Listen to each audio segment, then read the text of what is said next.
I can't help talking to you guys like I'm doing a tutorial. This isn't a tutorial. I just can't help it.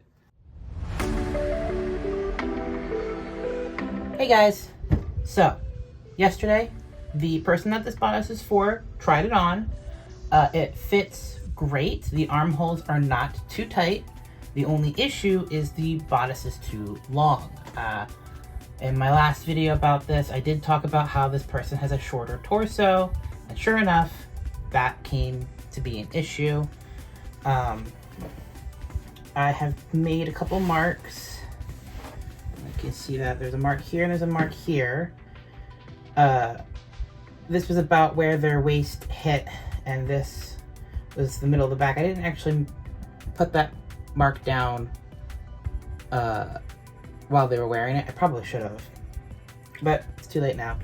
So what I'm going to do is I'm going to basically work it into this edge because I don't want to shorten this part any more than it already is. So yeah, I'm just going to straight across, but then as I start to hit the curve here at the front, I'm just gonna slowly taper it out so it kind of lines up, because I want the front to kind of dip low still. I think when you're wearing it, it's not supposed to be that noticeable, but like it's mimicking like corsetry, and a lot of corsets really do dip down in the front like that. And like not even corsetry, like there's so many garments throughout history that have this kind of shape and structure. Like if you look up medieval kirtles and bodies and just like anything, if you want to look into that kind of stuff, the historical fashion, which is something that I am interested in, so I know a little bit about it. A lot of the top half of garments, whether it's structural underlayers like corsets and stays and stuff like that, or kirtles back in like medieval times, or even just like the overlay or bodice parts, they all kind of have this shape a lot of the time. Like undergarments and the outer garments mimic the shape of each other.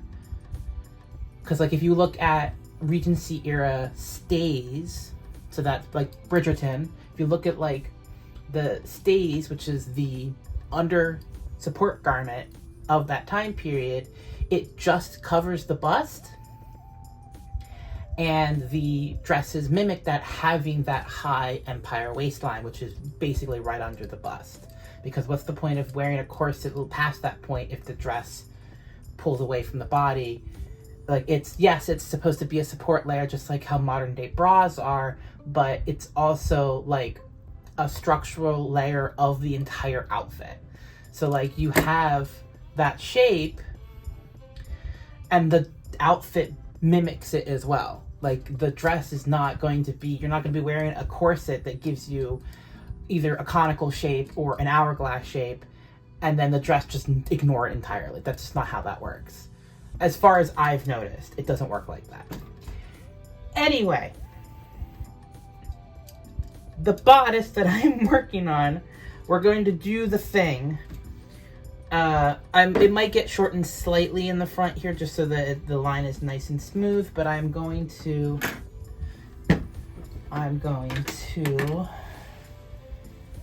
fold this in half so they're perfectly lined up, pin it in place so they don't move, and just draw one line and cut it away from both. So that is what I'm going to do.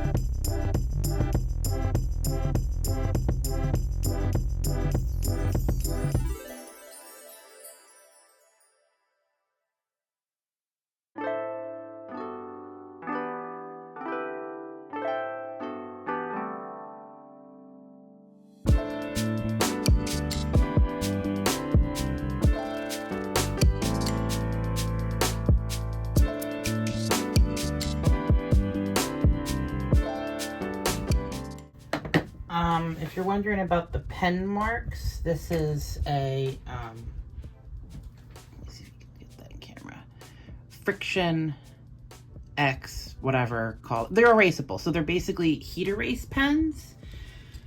And if you do it on paper, you just use the little rubber thing on the end. But I found out that you can use it on fabric, and the heat of the iron makes it go away.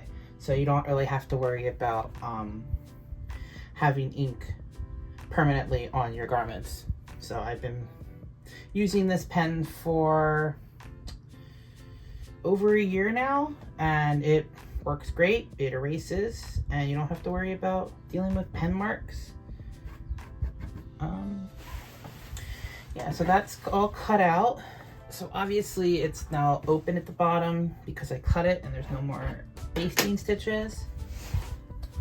But I kind of want to take them out because it's pretty good on this side, but I was talking about in the last video that this side has like bubbling, and it is kind of all through the bodice section up the shoulder that I noticed that there's like this bubbling. So you can, it's kind of hard to see because the fabric is so dark, but it's not, they're not laying flat. So I think I might take out at least this shoulder basting stitches. Because at this point, I have to look at the instructions again, but at this point, basically all I have to do is fold this over where it's supposed to go. I think I like tack it down with some more basting stitches, put on the bias tape, and then I do the grommets on both sides. But first I'm going to take out the basting stitches here.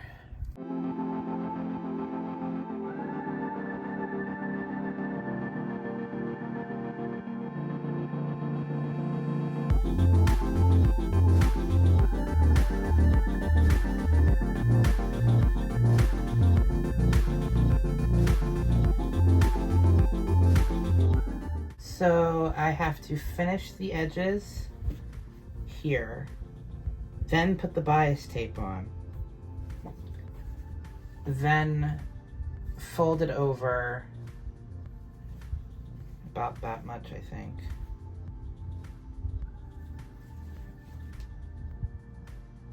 Yeah. It's good at the sewing machine.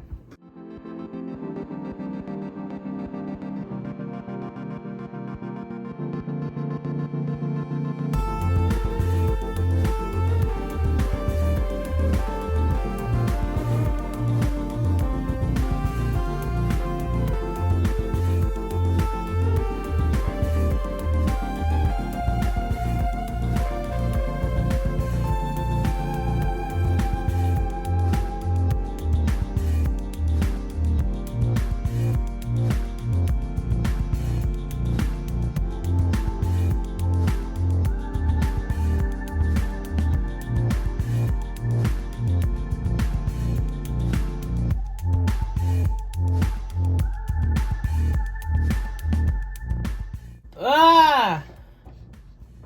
Fuck! I don't know why my machine does this sometimes. The thread will just come out of here and just disappear inside. It's in here somewhere, and I just have to basically fish it out and restring it to that entire length that I just did. There was no thread. It's so annoying. Like, why does it do that? Why? So it doesn't tell you to do it this way. I zigzag stitched along the edge. It tells you in the instructions to either zigzag stitch, use a serger, or I don't know. It showed like 3 different examples. I don't have a serger, so I did a zigzag stitch, and then I folded it over once because it's gonna get folded over again, and all the raw edges are gonna be tucked inside. I actually might go in and either do just a line of straight stitches on the machine to really tack this edge down, because it's never tacked down. They never tell you in the instructions to tack it down. And The one that I made for myself in high school, like it's super, like it flaps up and stuff like that. The only thing that really keeps it down is the line of stitches for the boning at the very front and the grommets. So I might either just do a straight line of stitches down this length once it's all said and done, or go in and like hand tack it down so it's only catching the lining layer. But yeah, I think bias tape is next. So the way bias tape is supposed to be put on, is this the right kind? Yeah. So for this particular project, you're using double fold bias tape. Basically, double fold bias tape, again, sorry it's black, you're not going to be able to see it very well, has, well, you can't see that, one side that's slightly shorter than the other, and you can open it up and see how it's double folded. You take the shorter side, you open it up, you line it up with the outside of your fabric, right? You sew along that fold, and then you fold it over, and then because one side is slightly longer, you go to the right side and you stitch just under the previous, this folded edge, catching the back of this. That is one way to do it. You can also, this is the way the instructions tell you to do it for this, is just place it over your folded edge. Same way, longer side on the inside. And they tell you to just place it and sew along the edge, just catching the edge of the outside of the bias tape. I don't know if I want to do it that way. It is faster because there's less steps. Yeah, I might do that. I just know that my stitches can get a little wobbly. Like I try to be really straight, but then I'll find myself veering slightly. And so it's like the bias tape on the outside has like a little bit of a flap. It's kind of obvious. Yeah, I think I'm gonna do it first on this armhole. Oh, I also have to trim off that bit on both straps. Also, unrelated, I have ordered a lav mic for me, one of those wireless ones. That should be coming next week. So hopefully next week's video, we'll have better audio. Because right now we're just using the microphone on my phone. Bias tape is called bias tape because it is literally cut on the bias of the fabric. So like this is not a stretch fabric. This is a cotton. A little bit of stretch this way, a little bit of stretch this way. But on the bias, can you see that? It has a lot of stretch. Bias tape is cut on the bias so that it can, you know, stretch and kind of curve and, you know, curve around the fabric.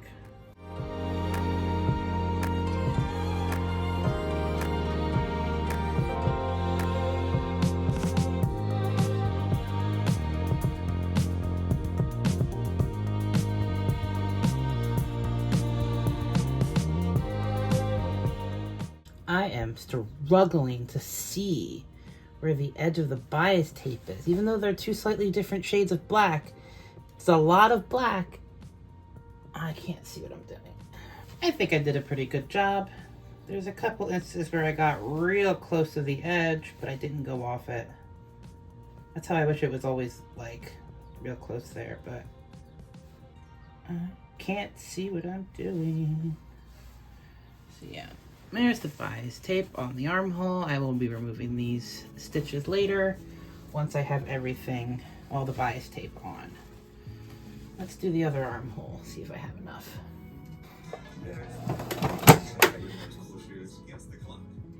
Oh my God. Ugh.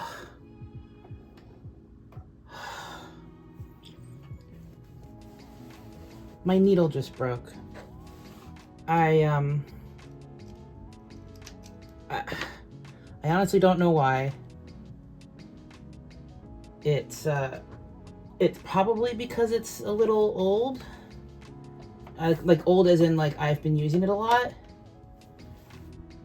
But it also bent Oh wow, I think it actually bent the plate.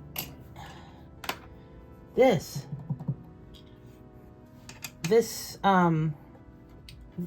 so I sometimes like take in the waist of my jeans if they're too big. And I had a couple pairs a while ago that needed to be taken in a lot. And I had bought denim needles that were supposed to be tougher and like thicker so that I could get through the layers of denim. The only issue is that the top, the part that goes up here, was too small, so I couldn't actually get the needle in, and it was just like stuck. It would not go in all the way. Oh, but you can see those little divots is whenever I would try to like back up to do a back stitch, and it would like push and pull my needle back and forth, and it would hit the plate, and I was never able to like do it well, and it always pissed me off because it's like I'm trying to fix my clothes here. Yeah, it bent it. It I don't know if it's always been like that or it's just now caused it to bend, but it's it's bent down instead of being completely flat. I don't know if I can fix it with my hands. Oh, I can. Okay, it looks like it's just like aluminum. But yeah, I've never been able to get the denim needles into my machine, so I always have to use my all-purpose needles, and I only got 2 left. Because like I was told that you're supposed to replace your needles after 8 hours of sewing, and I'm like, that's BS. I'm not doing that because they only come in packs of 5, so it's like I'm not spending a bunch of money on that. So yeah, so not only are they expensive, pull this out. They might not be expensive. I don't remember how much they are. So I never got denim needles that actually fit my machine, and I've looked at them. I've placed one of my all-purpose needles and one of my denim needles because they're flat on one side so that the needle can't rotate in the little holder here. And I've put them flat on the table and noticed that the denim needles are slightly higher than the all-purpose ones, which doesn't help me when needing to use them. So I never got any new needles, and last time I bought them was at Joann's in their Singer section, which I can't do anymore. These aren't even Singer brand, they're Viking brand. So I also often wonder if like I should have Singer brand needles in my machine. It's been a while since I've broken a needle. The last time was many, many years ago.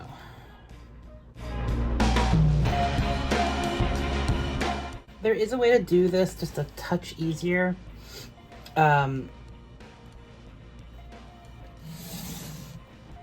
The clips, you can go around and clip the bias tape down first, so you don't have to like do what I'm doing.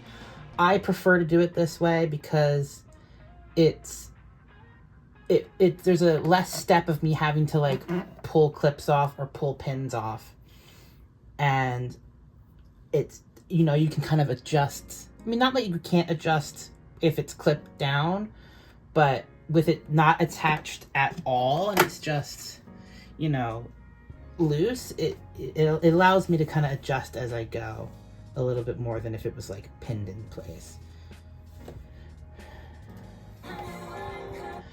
I can't help talking to you guys like I'm doing a tutorial. This isn't a tutorial. I just can't help it. I don't know. Anyway, let's go back to just watching me sew, I guess.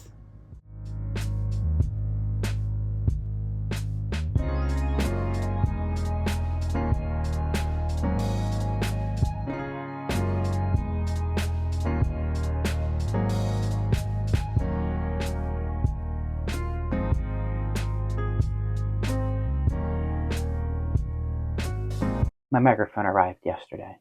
So everything you just saw was Monday. Today is Thursday. I finished the binding and was going to start taking out all the basting stitches, but I wanted to get the grommets out from wherever I had put them, and I couldn't find them. No idea where they were. They used to be, last time I remember, they used to be in this drawer.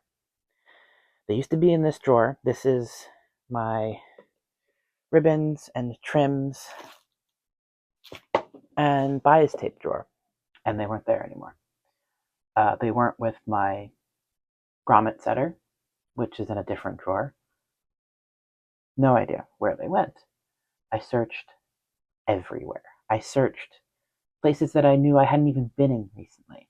I had cleaned up my craft room a few months ago, bought some new bins. I had like just bags of stuff everywhere. I was buying a lot of yarn with the closing of Joann's, and just I had a lot of stuff very suddenly. So I bought a lot of bins, reorganized, because there was space under the window that was just piles of stuff, and space behind the ironing board, and it was just a mess. It's better. It's not great, but it's better. So I looked everywhere. Where did I put my grommets? And it's a big bag. It's a bag of like, I want to say like it was 100 count grommets. So not only could I not find my grommets, I didn't have any boning. This is the only piece of boning I have. It's a leftover from a previous project. And I thought that there was maybe some boning from years ago that never got put away, that was downstairs before I had a craft room, and I couldn't find it. So I decided that, well, I will buy boning. I didn't want to buy boning online because this video needs to be out by Sunday. And while it was Monday and it might have arrived in time, I wouldn't know because I've never bought boning online before. I didn't want to buy this kind because I am going to be doing a cosplay project for my partner that includes a fully boned corset in it, and I want to buy the good stuff. I'm not going to buy metal boning. I want to buy plastic boning since that's more close to what it used to be back in the day, which was whalebone. I'm not going to get into the history of boning for corsets, but I wanted to buy the synthetic whale boning, plastic boning. But it's expensive. I think it was like $30 for 10 yards. I didn't want to buy that much when I was only going to be using 2 pieces. I think my measurement was about 11 inches for this bodice. So I didn't order anything. And I was like, I'll go and buy zip ties in a pinch. That's all I need. I just need something to last me, not last me, something that would work for a bodice. There's only going to be a little bit of boning in it. I don't need a lot. So I'll get zip ties. It's the end of June. We're in the middle of a heat wave. I'm not leaving the house until the heat wave is over. And I thought it would be ending today. It hasn't. It's cooler, but it's still very hot out. But I went out today. I had looked online and it said Michael's had grommets. Awesome. I'll go to Michael's. I'll buy grommets. I'll go to Home Depot. I'll buy zip ties. Went to Home Depot, bought zip ties. I have them. They're much wider than I wanted. Zip tie. And they're very long, but that's fine. It's a pack of 20, I think it was. I don't need that many, but it'll do in a pinch. It's flimsier than the plastic boning. It's flimsier than this, but that's okay because it's not anything fully boned. It's just boning at the front so that it doesn't warp and pull weird when it's laced. And then I went to Michael's, and it online, when you looked it up online and you had your location in, it told you what aisle it was in. Aisle 30. Awesome. I'm going to go to aisle 30. Went straight there, found grommets, none of them were the right size. I need a grommets that have a 1/4 inch of an opening. That's what I have somewhere in this room. I don't know, because I know I didn't use them that much. I used them sometime last year, and then I thought I put them away in that drawer.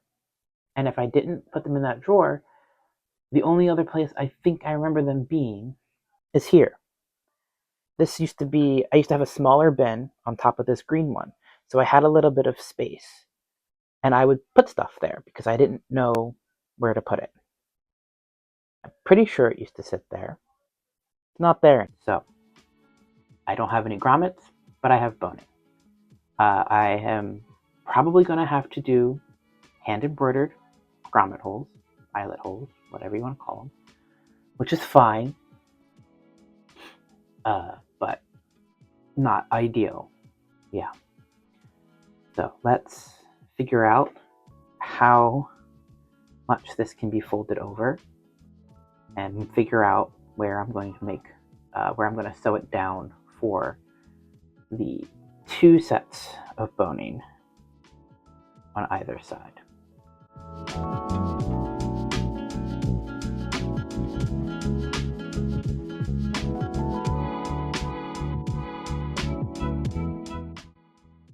I just love stabbing myself with a needle. I wasn't even thinking. I don't even know if it was on camera. Needle was pointing that way, and I went like that. Jabbed me real good in the thumb. So I can't decide if... So I put stitching here to tack down this edge, and I put stitching here where the boning is supposed to go. See, the thing is, it's not a lot of room. I know I don't know how easy it is for you to see. It's not a lot of room to do another row of stitches. It would be about there for the boning, since these zip ties are so much wider than the boning I'm used to. So I wouldn't have any room for grommets or eyelets of any size, because it needs to be able to fit a ribbon that's 3/8 of an inch wide. And the particular bodice that I'm doing with the grommets and no other like extra details says to braid 3 ribbons of a certain length to be the tie that laces up the bodice. And I was just going to do all black, but I decided on black and 2 shades of pink. I thought that would be fun. But anyway, the grommet holes need to be large enough for that ribbon to pass through. And I can do it very tight, and it will be small, but it'll still need enough room. That's why I didn't buy grommets from Michaels, because the options were really teeny tiny or way too big.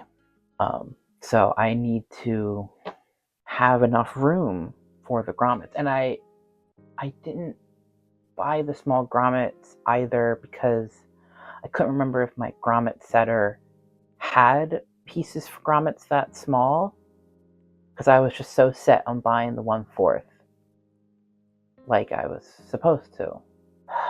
I'm really bummed that I can't find my grommets. There's so many of them. I only used it, I think, once for one thing, and it's just gone. And like I even looked in places where I was like, oh, if it was sitting out on that bin, it would have went into this bag, which has a bunch of random stuff that I don't know what to do with. It's not in that bag. I need to make a decision before I do anything else, because I don't want to cut holes with my grommet setter that are a certain size that I then can't use. Because if I hand embroider them, that's it. And that's fine. It'll take more time, but that's fine. If I decide to go smaller, I might be able to do that with my grommet setter if I buy grommets of that smaller size, but I don't know if the ribbon will pass through it. So it's just it's really annoying because I don't know what to do. I'm going to hand embroider the eyelets. That's the final answer. I'm hand embroidering the eyelets.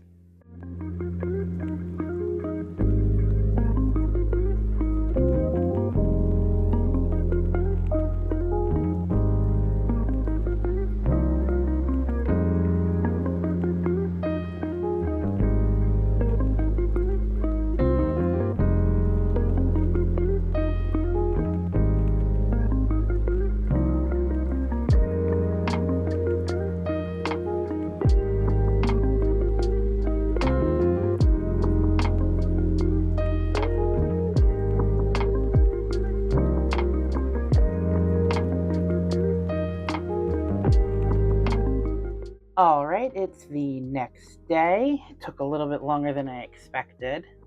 Got the eyelets done on both sides. Now we're going to put the boning in, and I'm going to hand sew both the top and bottom openings.